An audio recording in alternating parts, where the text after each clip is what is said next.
la capacité de concevoir, je vais faire ce qu'on appelle l'insémination, ou la fécondation artificielle, ou in vitro, avec beaucoup de termes que la médecine nous enseigne. Mais j'ai la foi, et ça va arriver vraiment. J'ai la foi. C'était la foi parce que je crois en Dieu. Que Dieu, à Dieu, rien n'était impossible. Et j'ai fait une prière de foi. Une prière de certitude. Que Dieu m'a écouté. Je n'ai pas douté de ma parole qui est sortie de ma bouche. Et j'ai fait cette prière-là. Mais la chose est reléguée à des fois à une année, 2 ans, parce que je n'ai pas d'argent. Je dois premièrement arranger l'argent pour faire ce que je désire dans ma foi. Mais mon attitude, mes œuvres, mes actes peuvent accélérer ce que l'argent ne peut pas faire. Alléluia. Ce que le médecin ne peut pas faire, mon attitude devant Dieu, devant les choses de Dieu, devant l'église de Dieu, ça peut accélérer ce que tu voulais faire avec ton argent. Vous me comprenez? Alléluia. Écoutez vraiment. Parce que Dieu, il a le plaisir dans notre foi. Surtout, notre foi active. Mais Dieu a plus le plaisir par notre attitude envers notre foi. Il a plus de plaisir pour nos actes et pour ce que nous parlons. Alléluia. Les actes parlent plus que les paroles. Tu peux me dire que j'aime le pasteur, mais si je ne démontre pas les actes de l'amour, mon amour est zéro. Donc c'est vraiment la foi. Les actes de la foi, c'est comme ça. Et il y a des choses. Je connais une sœur. Et cette sœur m'a appelé. Nous étions à Paris. Et on est là, on est arrivé là. Et il nous a parlé, pasteur, moi je veux vraiment que le Seigneur nous aide pour les papiers et qu'il me donne un mariage. Mais il m'a dit comme ça, papa, j'ai fait mon hôtel. Et moi, je n'aime pas les choses des hôtels. Pour moi, je vois cette doctrine-là, c'est démoniaque. Je vois ça. Parce que Jésus lui-même est devenu hôtel et il est devenu aussi sacrifice. Les gens utilisent les paroles des hôtels pour voler l'argent des gens. Parce que lorsqu'on monte, on détruit l'hôtel, il faut construire l'autre hôtel. Et on ne construit pas l'autre hôtel, enfin, il faut mettre de l'argent. C'est une technique. Ce sont des techniques. Mais durant le temps qu'on prend la parole de Dieu, on la sagesse. Moi, je ne réponds pas amen pour répondre amen. Parce que je sais que par la parole amen, il y a la malédiction, il y a aussi la bénédiction. Donc Alléluia. moi, si je suis dans l'église, j'écoute bien pour répondre. Voilà. Donc cette sœur m'a appelé. Et ce que j'ai dit, maman, est témoin. Moi, j'ai dit, ma sœur, moi, je ne crois pas au problème des auteurs. Il y a les actes qu'on a fait dans l'Ancien Testament. Mais dans les temps de la grâce, Jésus a accompli tout. Pourquoi on rentre dans l'Ancien Testament et on pratique les actes des Anciens Testaments? La Bible dit dans les livres de Galates, on est décaillé, on est tombé de la grâce. Donc nous, lorsqu'on interprète les choses de l'Ancien Testament, il faut voir déjà Jésus. L'Ancien Testament, c'est l'ombre. Mais le Nouveau Testament, c'est la réalité. Amen. Donc c'est là, et je dis à la sœur, non. Si tu veux faire quelque chose de ton cœur, mais ce n'est pas moi ce n'est pas moi de te stimuler à faire les hôtels. Moi, je ne sais pas ça. Pasteur, merci pour mes propos. Mais moi-même, de ma libre volonté, j'ai pensé qu'il faut faire quelque chose pour que j'accélère ce que j'ai demandé à Dieu. Bon, il a présenté une enveloppe qui avait là une somme d'argent. Une somme d'argent. Parce que moi-même, lorsque j'ai ouvert l'enveloppe, je sentais l'émotion. Il y a des gens qui ont la foi. Il y en a. Les gens qui comprennent la parole de Dieu sont des folles. Alléluia, c'est la folie. J'ai ouvert l'enveloppe. Je me suis touché. Hey! Dis papa, reçois ça. Il dit, ma sœur, j'ai obligé ça? Ah non. C'est toi-même, c'est toi-même. Bon, merci. C'était aussi la base de ma prière. Je dis, Seigneur, ce n'est pas moi, c'est elle-même. Il a actionné sa foi. Qu'il soit ainsi comme il a actionné sa foi. Et j'ai prié. Dieu m'a révélé. Dieu m'a révélé. Alléluia. Donc, Dieu a accompli parce qu'il avait l'intelligence. Il avait l'intelligence. Il a actionné sa foi active avec l'intelligence et les choses sont accélérées. Parce que Dieu veut qu'on touche son cœur. Il faut avoir l'intelligence pour toucher Dieu, impacter notre Dieu. Et au trône où Dieu est, il commence à voir, non, cette sœur-là, oh, cette frère-là, cet homme-là a vraiment touché mon cœur. Comme Noé a fait. Personne n'a enseigné la notion des animaux purs et les animaux impurs. Parce que dans l'époque de Noé, il n'y avait pas la loi. Car la loi qui discernait, qui divisait les animaux impurs et impurs. Mais Noé avait une révélation. Pour avoir l'intelligence et toucher le cœur de Dieu, il faut que tu aies une révélation. Et c'est ce que Dieu nous amène. Dieu veut que l'église de Dieu aujourd'hui ait la révélation. Amen. Maintenant, aujourd'hui, les gens jouent avec l'église. On parle des chrétiens, oh, ce sont des aventuriers. Les pasteurs, nous aussi, on a peur, on a de la honte d'accepter que nous sommes des pasteurs. C'est la honte. Voyez ce qui se passe dans les YouTube. Voyez ce qui se passe dans des congrégations des païens. Comme on dit, on parle des pasteurs. Et on commence à inciter, permettez-moi de vous parler ça, d'inciter qu'il n'est pas bon d'aller dans des églises et accepter des pasteurs pour prier pour vous. On dit comme ça. Et il y a des chrétiens qui sont des moutons, ils acceptent ça. Que toi-même tu peux faire tout ce que tu veux. Maintenant la parole de Dieu n'aura pas de valeur. Car Dieu a dit, les hommes sont appelés des pasteurs, des prophètes, des apôtres, des évangélistes et des docteurs. Pour l'édification du corps de Christ. Une église ne peut pas exister. Une église locale ne peut pas exister s'il n'y a pas de pasteur, il n'y a pas de serviteur. Tu vois la technique du diable. Il veut faire croire aux gens.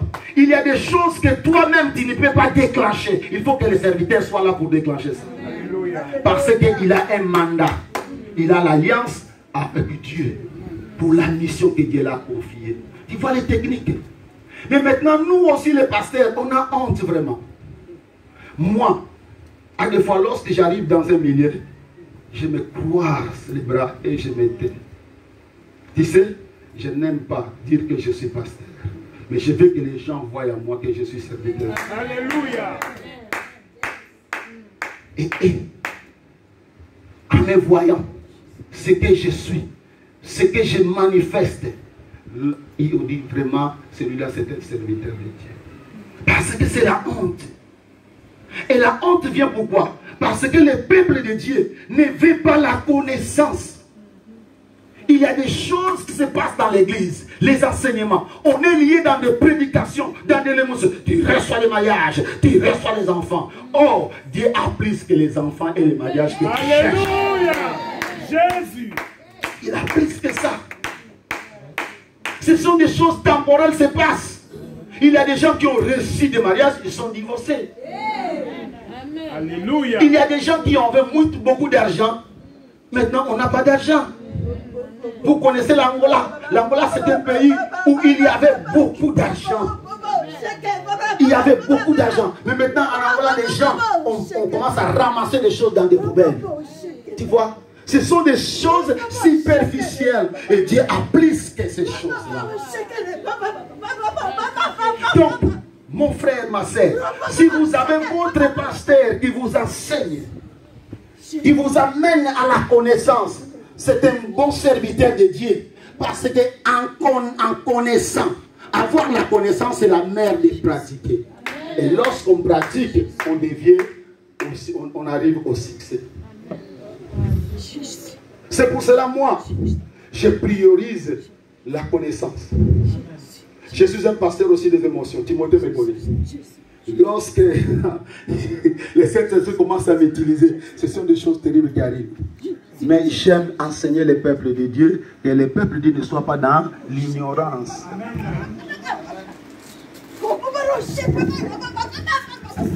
Merci ma sœur, se concentre vraiment. Il y a la grâce de Dieu, se concentre. Dominez-vous ma sœur, dominez-vous. Maman pasteur aide la sœur.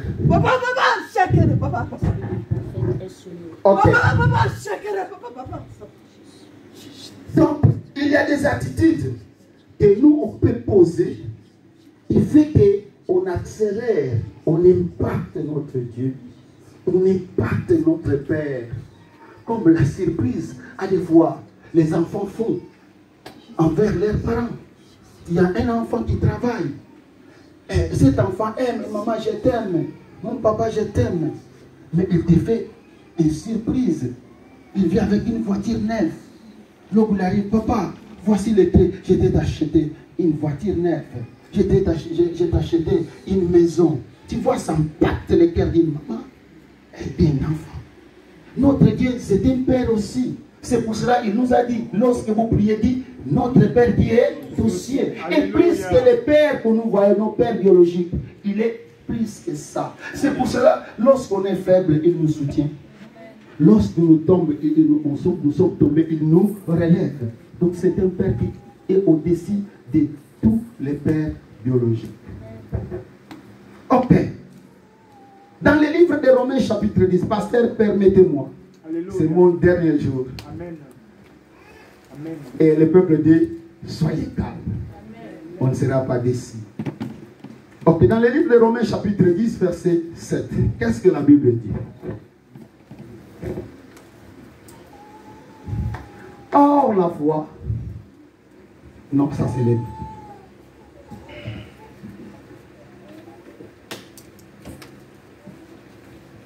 Qu'est-ce que la Bible lui dit? Romains chapitre 10, verset 17. 17.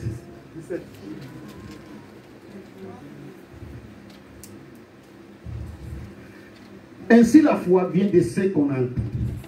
Et ce qu'on entend vient de la parole de Christ. Écoutez, on parle, notre thème, notre attitude peut accélérer ce que notre foi espère. Ok. Mais la Bible dit, ainsi la foi vient de ce qu'on entend. Alléluia. Et ce qu'on entend vient de la parole de Christ. Et l'homme a un moyen d'entendre. L'homme a un moyen d'entendre. Et ce moyen d'entendre, c'est divisé en deux parties. Il y a cet organe qu'on appelle, qui a comme quoi? L'oreille. Dieu a créé l'oreille pour faire quoi? Pour entendre. Donc si nous avons les oreilles, on a la capacité d'entendre, ou écouter ou entendre. Amen. Amen. Donc la foi est à disposition de tous ceux qui ont des oreilles. Oh, vous me comprenez? Donc Dieu a mis à disposition la foi pour vivre la grandeur à tous ceux qui ont des oreilles. Les hommes et les femmes qui ont des oreilles. Ce n'est pas les animaux. Donc, ça c'est le premier moyen. Deuxième moyen d'entendre, c'est l'entendement à l'intérieur de notre mémoire, de notre cerveau. L'oreille est là pour écouter. Mais il y a un autre moyen d'entendre, c'est notre mémoire, où on comprend les choses qu'on entend. Et la foi vient de ce que nous on entend. La destruction aussi vient de ce qu'on entend. Amen. Amen. Vous me comprenez? Amen. Donc, si la foi qui nous amène à la grandeur vient au moyen d'entendre, la destruction aussi vient aussi au moyen de la... Mais la différence existe La foi qu'on parle vient au moyen d'entendre la parole de qui? La différence est là. Et la destruction vient de ce qu'on entend, des choses qui ne sont pas de Christ. C'est pour cela qu'il y avait beaucoup de gens qui avaient la foi, une bonne foi. Mais pour entendre les choses qu'ils n'ont pas discernées, ils ont tombé dans la foi, pour qu'ils ont mal entendu et mal compris. Donc la foi vient de ce qu'on entend, la parole de Christ.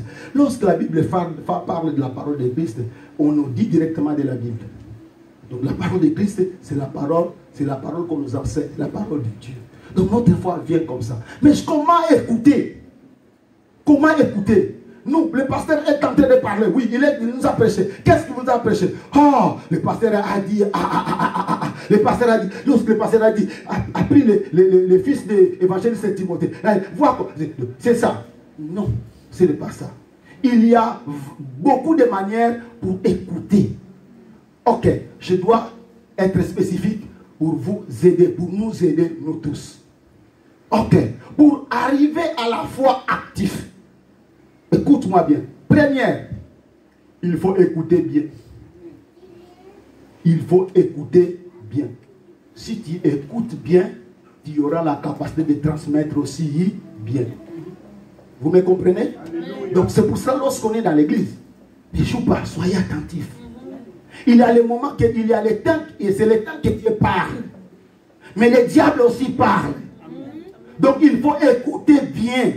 Ne soyez pas distraits, car la parole de Dieu, c'est la vie. Et où il y a la vie, le diable aussi vient. Si tu comprends l'histoire de Job avec ses enfants, la Bible dit, lorsque les fils de Dieu ont allé piller, le diable aussi était venu là. Il est venu pour faire quoi? Pour perturber la manière de compréhension du peuple. Donc, première chose, lorsque nous sommes dans l'église, lorsque on écoute quelques paroles, soit dans des YouTube, dans les paroles de Dieu, il faut écouter vraiment bien, parce que tu auras la capacité de mieux expliquer les autres, parce que tu as écouté. Et attention, qu'est-ce que le diable fait? Lorsqu'on n'écoute pas bien, il peut augmenter quelque chose ou bien il peut diminuer quelque chose. Amen. Amen. Deuxième chose, il faut écouter attentivement. Et c'est le moment où le diable crée des distractions. À des fois des sommeils, à des fois des petits gestes. C'est le moment où les enfants commencent à faire des bruits, des désordres. Parce que le diable sait que la foi vient de ce qu'on entend. Et la foi plaît à Dieu. La Bible dit sans la foi, c'est impossible de plaire à Dieu. Donc, il faut écouter attentif. C'est le moment où les gens sont calmes, tranquilles, pour écouter. Et moi, je n'aime pas lorsque je prêche. Et les gens disent, prêchez, Teyanayo. Non, je suis là pour prier, je suis là pour prêcher déjà. C'est la distraction. Et ça fait que le prédicateur entre dans l'émotion. Et il va créer les choses de la chair. Parce qu'il y a l'émotion. Donc, nous qui écoutons, soyez attentifs pour ne pas distraire même le prédicateur, qui est le canal du Saint-Esprit, même les peuples qui sont aussi le canal du Saint-Esprit pour la compréhension des choses. Alléluia. Il faut éviter. Il y a dans l'église, les gens se lèvent et c'est la vérité. Et le prêcheur, le prédicateur, c'est la vérité. C'est la distraction. Moi, je n'aime pas ça. Je n'aime pas ça. Lorsque je vois, je prends directement l'autorité. Tais-toi. C'est ça. Parce que c'est le temps de la vie du peuple de Dieu. Et ma vie aussi. J'ai une responsabilité. Je serai plus que jugé que vous. C'est pour cela, moi, je ne joue pas et je ne blague pas avec la parole de Dieu. Amen. Voilà. Troisième chose qui est très importante.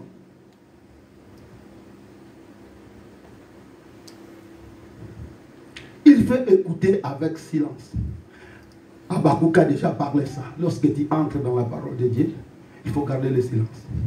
Parce que tu es devant un grand roi. Ce n'est pas devant les pasteurs. Je vous dis la vérité. On ne s'habitue pas avec ton pasteur. N'habitue pas ça. il a deux natures. Il a la nature humaine et il a la nature spirituelle. C'est ton papa. On vit avec les papas, mais on ne s'habitue pas avec les papas. Vous me comprenez? Vous me comprenez ça? Soit la maman pasteur, il connaît son mari, mais il ne peut pas habituer avec lui parce qu'il y a des choses qu'il ne peut pas faire avec son mari. Parce qu'il est séparé. C'est un homme qui est séparé. Il a la responsabilité. C'est lui qui te connaît et c'est lui qui te donne du valeur. Donc, nous qui sommes les enfants de Dieu, sous la tutelle d'un pasteur, parce que Dieu voit les pasteurs qui est là, on ne peut pas habituer. C'est nous qui vont les donner valeur. C'est nous qui vont les valoriser. Je ne parle pas pour honorer votre pasteur, mais je vous dis la vérité. Lorsqu'on habite avec une personne, là les choses deviennent légères. Soit pour la prière, il va prier avec vous. Oh mon Dieu, oh Seigneur, qu'elle reçoive quelque chose. Mais si tu n'attends, lorsqu'il prie, Seigneur, que la puissance, que l'onction, bah. Mais si tu es habitué avec le monde de Dieu, ah pasteur, soit attends-moi ma désoyolia. Parce que tu es habitué avec ton pasteur. C'est ça le problème. On n'habitue pas avec ton pasteur. Lorsqu'on vit, les catholiques nous enseignent beaucoup. On joue avec les catholiques. Les catholiques, pour eux, avec leur tradition, lorsqu'ils entrent dans l'église, premièrement, ils sont obligés de saluer leur statut avec respect. Donc, ils savent que lorsqu'ils sont dans l'église, ils sont là avec silence. Le silence fait que notre mémoire perçoive des choses. Et Dieu aussi parle en silence. Si tu veux écouter Dieu, soyez un chrétien silencieux. Surtout lorsque tu pries. Après avoir prié, donne plus ou moins 5 minutes, 10 minutes de silence. Laissez Dieu, tu vas écouter la voix de Dieu. Parce que Dieu que tu pries, il parle. C'est un Père qui parle. Mais à des fois, nous, on a beaucoup de temps. Surtout si l'onction du Saint-Esprit est là. Hey! Tu parles, tu entres en langue et tu entends Amen. Tu n'as pas le temps de laisser Dieu parler. Or, la prière, c'est un dialogue. Le dialogue, c'est deux personnes. Donc, si toi, tu as parlé, laissez aussi l'autre parler. Et Dieu, comme un père, a le temps. Il peut te laisser 5 minutes. Il peut parler par ta conscience. Il peut parler aussi par la voix audible. Dieu parle. Il peut parler aussi à travers de l'onction du Saint-Esprit. Il peut t'utiliser avec des glossalilés. Elle peut manifester des charismes qui sont des dons spirituels pour parler avec toi ou pour les autres qui sont là. L'autre moyen que Dieu fait que nous arrivons à la foi. Oh, gloire à Dieu. On est là? Est-ce que je peux parler? Amen. Oh Jésus, sois loué. Il faut écouter pour comprendre. C'est pour cela, dans l'église, on a besoin de la maturité. La maturité, c'est la capacité de nous montrer que nous sommes devenus des grands en connaissance et en conscience. Il faut chercher lorsqu'on prêche. Si tu ne comprends pas, allez demander à ton pasteur. Ne reste pas dans le point d'interrogation. Il faut aller demander, après le culte, aller demander, pasteur, ce que tu as prêché, moi je n'ai pas compris. C'est là le pasteur va t'expliquer. On ne vient pas à l'église, alléluia, alléluia, amen, on part sans compréhension. C'est très dangereux. C'est perdre le temps en vain. On est là pour comprendre les choses que nous enseignent. C'est très important. Donc, pour arriver à la foi active, il faut savoir écouter et comprendre les choses qu'on vous enseigne. Attention. Aujourd'hui, on parle beaucoup de révélations. Mais qu'est-ce qu'on dit la révélation? Qu'est-ce qu'on dit la révélation? Les gens inventent des choses jusqu'à dire que c'est une révélation. Mais ce sont des inventions, d'exagération. Dans le livre d'Apocalypse, chapitre 22, on parle si on augmente, Dieu va augmenter. Notre part dans les dégâts qui seront dans les temps de l'Apocalypse. Si on diminue, Dieu aussi diminuera notre part. Donc il faut faire attention dans les révélations. Une révélation doit être en accord au contexte. On n'isole pas la parole de Dieu pour faire une doctrine. C'est très dangereux. Donc il faut que la révélation soit en connexion avec la même parole. Parce que tout ce qu'on augmente, on appelle ça exagération. Et c'est très dangereux. C'est pour cela qu'il y a des gens qui ont exagéré des choses. Et le monde est le monde de conformisme. Les gens veulent faire de ce que tout le monde font. Et l'Église est arrivée à l'état où nous sommes maintenant. Pour que on dit que ce sont des révélations, mais ce sont des destructions. Amen. Hein? Amen. Ok. Autre chose. Il faut écouter l'information. Donc, dans ce qu'on écoute, il y a un message. Il y a une information.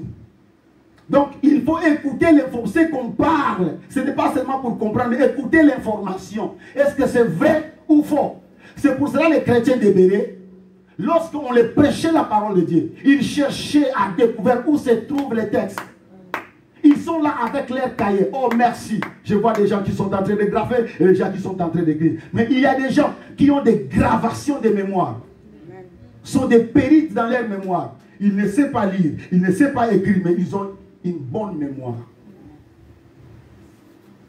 Donc, il faut comprendre qu'est-ce qu'on dit, qu'est-ce qu'on parle. Pour que la foi vienne de ce qu'on entend. Si on ne comprend pas la chose qu'on nous enseigne, il y aura la difficulté pour atteindre la foi active et intelligente. Amen. Amen. Ok. Écoutez aussi avec l'intelligence. Mon père me disait comme ça. Mon fils, je t'enseigne une chose. Lorsqu'on marchait avec lui, je l'accompagnais au champ de l'agriculture. Lorsqu'on marchait avec lui, il me disait ainsi.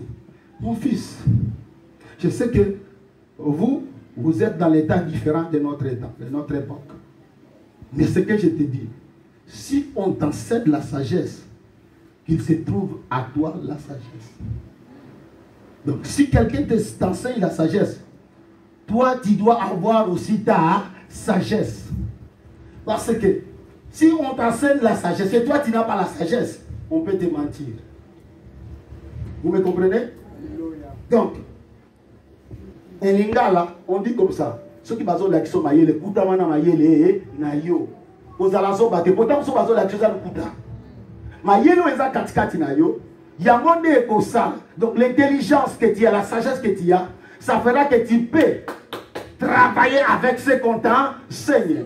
Soit à l'école, on nous enseigne tout. Mais lorsqu'on va au terrain, c'est là où on demande la sagesse. Donc ce que tu as, ce que Dieu a mis dans ta vie, et ce qu'on t'enseigne, lorsque tu vas mélanger ça, et tu auras la capacité de choisir ce qui est bon et ce qui est agréable. Amen. Est-ce qu'on peut acclamer Dieu? Donc, c'est ce parcours que je vous ai parlé qui nous aide à arriver à la foi active et la foi intelligente. Donc, si on est avec ces choses, on écoute de la manière que je vous ai expliqué, vraiment, nous arriverons à la foi exacte. Parce que, à la matière de foi, il y a beaucoup de choses qui arrivent, qui nous arrivent. Mais lorsqu'on écoute bien, on comprend bien, on a la sagesse. Lorsqu'on pratique, on va pratiquer aussi bien. Amen. Amen. Amen. Est-ce qu'on peut acclamer le Seigneur? Ok. Écoutez-moi maintenant. Ça, c'était pour vraiment pour faire donner la compréhension au peuple de Dieu. Écoutez ce que je vous dis. Je vais vous dire.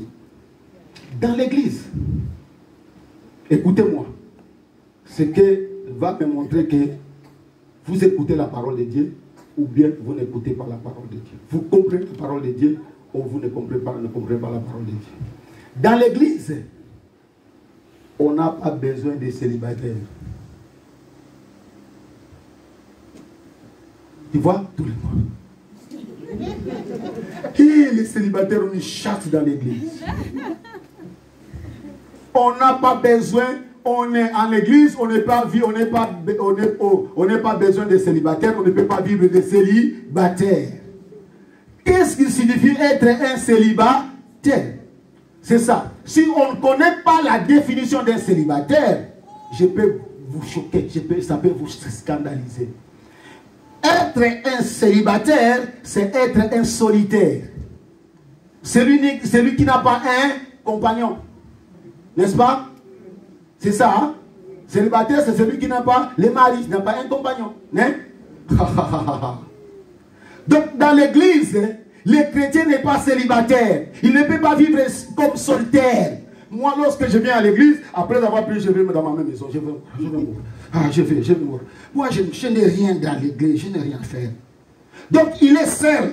Tout ce qui se passe dans l'église, pour lui, c'est rien. Il ne peut pas, il ne veut pas savoir de ça.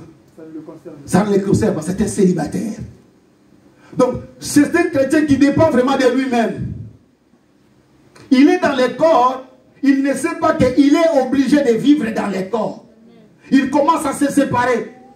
Non. Donc, Dieu nous a appelés de vivre en société. Lui-même, c'est un Dieu social. Il est le Père, Fils et le Saint-Esprit.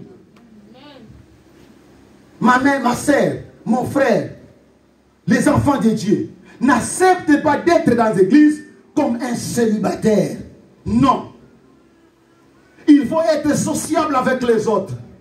Parce que une main seulement ne peut pas laver tout, mais avec l'association des mains, on peut faire beaucoup de choses. Vous me comprenez? Soit, moi je parle ça. Lorsque Dieu commence à bénir la sœur qui est là, si tu es sociable, tu vis en société, crois que la bénédiction de la sœur passera aussi pour toi. Ce sont des signes de l'union. Ce sont les signes de la société. Notre Dieu, c'est un Dieu sociable. C'est pour cela, comme Dieu, il a laissé le ciel. Il est venu pour s'associer avec nous. Il est en nous. N'envie pas la bénédiction de l'autre. N'envie pas le ministère de l'autre comme je parlais. Que Dieu nous donne selon la mesure de notre foi. Alléluia. Soyez sociable, ma sœur. Dieu t'aime. Parce qu'il y a des choses à faire que toi tu ne peux pas faire. Il y a des onctions qui sont déclenchées dans l'église. À des fois ce n'est pas toi. Mais cette sœur a l'onction. Cette onction peut contaminer la sœur qui est là. C'est pour cela qu'il faut être sociable. Si les autres font ces choses dans l'église, participe. Parce que nous sommes appelés à vivre dans le corps, qui est le corps de Christ. Est-ce qu'on peut